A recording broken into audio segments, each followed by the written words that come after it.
હવે ભાઈ સુરત શહેરની અંદર આ એક સાયકલ જોવા મળી છે જેનો વિડીયો અત્યારે હાલ સોશિયલ મીડિયામાં ખૂબ જ વાયરલ થઈ રહ્યો છે કારણ કે આ સાયકલ ભાઈ રોડ ઉપર ચાલે છે અને કેવી રીતે તમે જે દ્રશ્યો જોતા હશો કે અડધું માણસનું શરીર એટલે કે જે આપણો ભાઈ પેટનો ભાગ હોય એટલું જ માણસનું શરીર છે અને આ સાયકલ રોડ રસ્તા ઉપર ચાલી રહી છે। આ વિડીયો વાયરલ થતા ઘણા બધા લોકોએ સેલ્ફી લીધી, વિડીયો બનાવ્યા અને આ સાયકલની મુલાકાત લેવા માટે પણ પહોંચ્યા।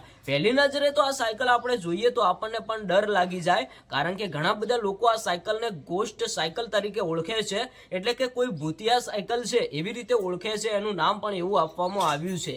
આ સાયકલ મિત્રો કુલ 35,000 ના ખર્ચે બની છે। 2 થી 3 મહિનાની મહેનત બાદ આ સાયકલ બનાવવામાં આવી છે। હવે આ સાયકલનો વિડીયો વાયરલ થતા ઘણા બધા લોકોએ એવું કહ્યું કે આ સાયકલ આપણા દેશ માટે ખૂબ જ જરૂરી છે અને આપણા કામમાં આપણને ઘણી બધી મદદ કરશે કારણ કે કોઈ એવી જગ્યાએ જો આપણે જવું હોય કે કોઈ એવી જગ્યાએ જો ડિલિવરી કરવા માટે જવું હોય તો આ સાયકલની મદદ લઈ શકાય છે। જ્યાં આપણને ખતરો હોય તો આપણે એક જગ્યાએથી બીજી જગ્યાએ સામાન પણ પહોંચાડી શકીએ છીએ। જેને પણ આ સાયકલ બનાવી છે એને તો અત્યારે હાલ ઘણા બધા લોકો સપોર્ટ કરી રહ્યા છે કે તમે એક સારી ટેકનોલોજીનો ઉપયોગ કરીને એક સારી સાયકલ બનાવી છે, લોકોને એક અલગ પ્રકારના દ્રશ્યો બતાવ્યા છે અને ઘણા બધા લોકો કહે છે કે આ સાયકલ કેવી રીતે બનાવવામાં આવી અને આ સાયકલ કેવી રીતે ચાલે છે। શું ખરેખર કોઈ માણસ ચલાવી રહ્યું છે? તો ના મિત્રો, માણસ નથી ચલાવી રહ્યું પણ માણસનું અડધું શરીર હોય એવી રીતે આ સાયકલ બનાવવામાં આવી છે। આ સાયકલની અંદર AI ટેકનોલોજી વાપરવામાં આવી છે।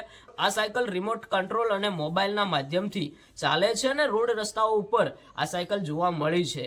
હવે આનો વિડીયો વાયરલ થતા તમારું શું કહેવું છે? શું ખરેખર આવનારા સમયની અંદર આપણા દેશની અંદર કોઈ આવી સાયકલો આવી જોઈએ કે ના આવી જોઈએ અને કોઈ પણ વૈજ્ઞાનિકો દ્વારા આવી સાયકલો લોન્ચ કરવી જોઈએ? આ મિત્રો એક સાયકલ બનાવવામાં આવી, આ એક ડેમો બનાવવામાં આવ્યો, આ ડેમો અત્યારે હાલ સક્સેસ થયો છે। તમારું શું કહેવું છે આ સાયકલ વિશે? કોમેન્ટ કરીને જણાવતા જજો।